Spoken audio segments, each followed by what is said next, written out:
কে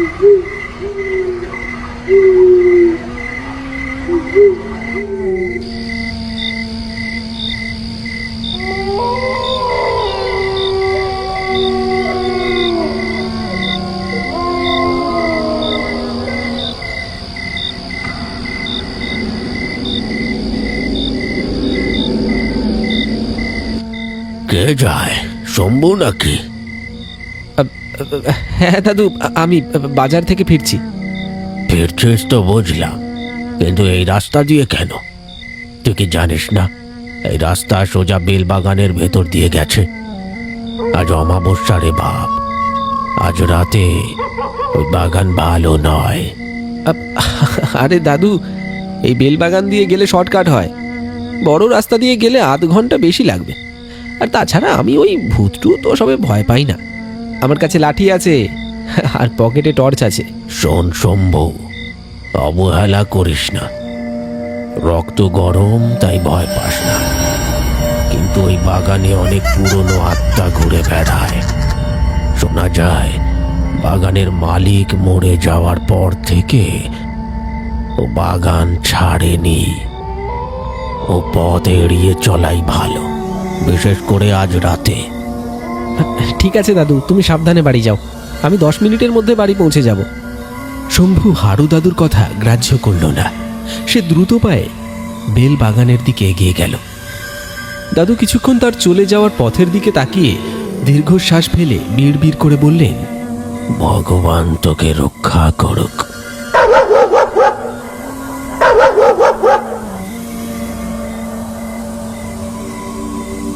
চৈত্র মাসের গুমোট রাত। গ্রামের নাম মালতীপুর।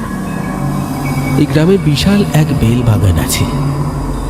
বাগানটি যেমন ঘন তেমনই রহস্যময়।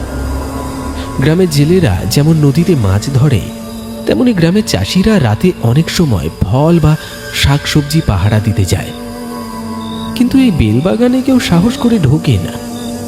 গ্রামের মানুষ বলে এই বাগানের গাছগুলো রাতের বেলা বড় অদ্ভুতভাবে নড়ে।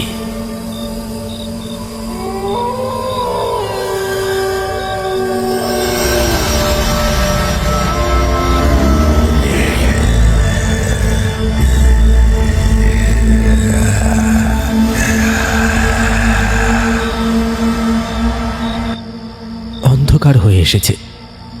আকাশে এক ফালি চাঁদও নেই। ঘোর অমাবস্যা। শম্ভু হাট থেকে ফিরছে, হাতে একটা কাপড়। শম্ভু হাঁটছে। হঠাৎ তার টর্চের আলো পড়ল একটু দূরে একটা বড় বেল গাছের নিচে। কেউ একজন উবু হয়ে বসে আছে পেছন ফিরে। শম্ভু থমকে দাঁড়ালো। এই যে, কে গো ওখানে?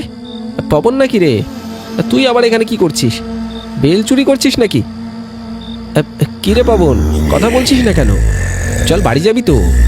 আর কটা বেল পেলি দেখি? বেল নয় রে শম্ভু, আমি তো অন্য কিছু খুঁজছি।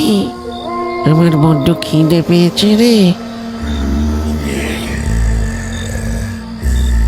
ওরে পবন, তোর গলার আওয়াজ এমন শোনাচ্ছে কেন? জন্ডিস হয়েছে নাকি? গায়ের রংটাও কেমন ফ্যাকাশে লাগছে। শম্ভু ভাবল পবন হয়তো ইয়ার্কি করছে বা অসুস্থ। সে পবনের পাশে গিয়ে দাঁড়ালো। হঠাৎ সে দেখল এক অবিশ্বাস্য দৃশ্য। পবন মাটি থেকে একটা কাঁচা পাথরের মতো শক্ত বেল হাতে তুলে নিল।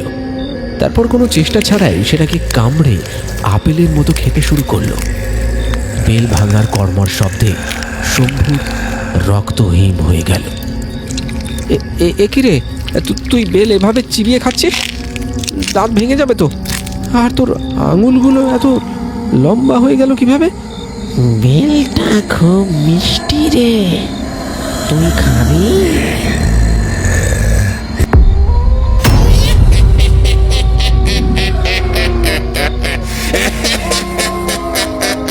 সে হাতের থলে লাঠি সব ফেলে উল্টো দিকে দৌড় দিল। কিন্তু অদ্ভুত ব্যাপার, সে যত জোরেই দৌড়ায় মনে হচ্ছে একই জায়গায় দাঁড়িয়ে আছে। বাগানটা যেন শেষ হচ্ছে না। গাছগুলো সরে সরে এসে তার পথ আটকে দিচ্ছে। পেছন থেকে সেই ভূতটা এক গাছ থেকে অন্য গাছে ঝাঁপ দিচ্ছে আর শম্ভুর নাম ধরে ডাকছে। শম্ভু,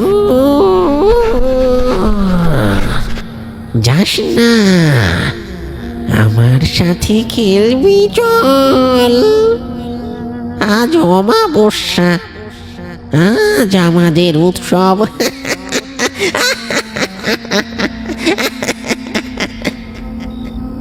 শম্ভু দৌড়াতে দৌড়াতে দেখল চারিদিক থেকে শত শত লাল চোখ তাকে ঘিরে ধরেছে।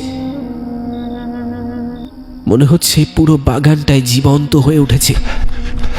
হঠাৎ একটা গাছের শিকড়ে পা লেগে শম্ভু হুমড়ি খেয়ে পড়ল একটা গর্তে। তার টর্চটা ছিটকে গিয়ে নিভে গেল। অন্ধকারে সে দেখতে পেল শত শত লাল চোখ তাকে ঘিরে ধরছে। শম্ভু জ্ঞান হারিয়ে ফেলল। শম্ভু,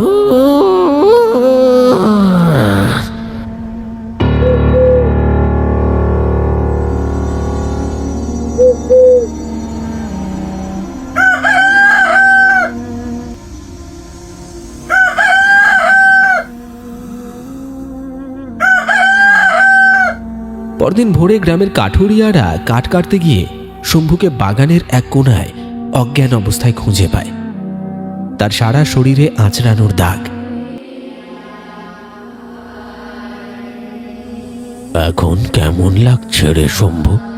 তোকে বলেছিলাম না ও পথে যাস না, আজ অমাবস্যা ছিল। ওই সময় বেলবাগানের আত্মারা খুব শক্তিশালী হয়। দাদু, তুমি ঠিকই বলেছিলে। ওই পবনের রূপ ধরে ওটা কে এসেছিল? পবন কই? পবন তো কাল সারা রাত জ্বরে বিছানায় পড়েছিল রে। ও তো ঘর থেকেই বেরোয়নি। ওটা ছিল বেল দৈত্যী। ওরাই মানুষের রূপ ধরে মানুষকে ভুলিয়ে নিয়ে যায়। শম্ভু সুস্থ হতে অনেকদিন সময় নিল। সে শহরে ফিরে গেল বটে, কিন্তু তার মনের কোণায় সেই বেলবাগানের আতঙ্ক চিরদিনের মতো গেঁথে রইল। আজও মালতীপুর গ্রামের মানুষ রাতে বেলবাগানের পাশ দিয়ে যাওয়ার সময় কানে আঙুল দিয়ে থাকে এবং বুক পকেটে একটা লোহার পেরেক রাখে।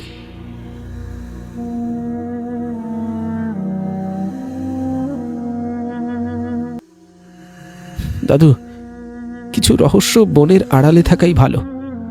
আমি আর কোনোদিন শর্টকাট খুঁজব না।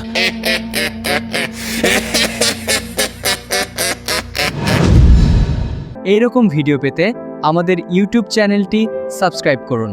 ধন্যবাদ।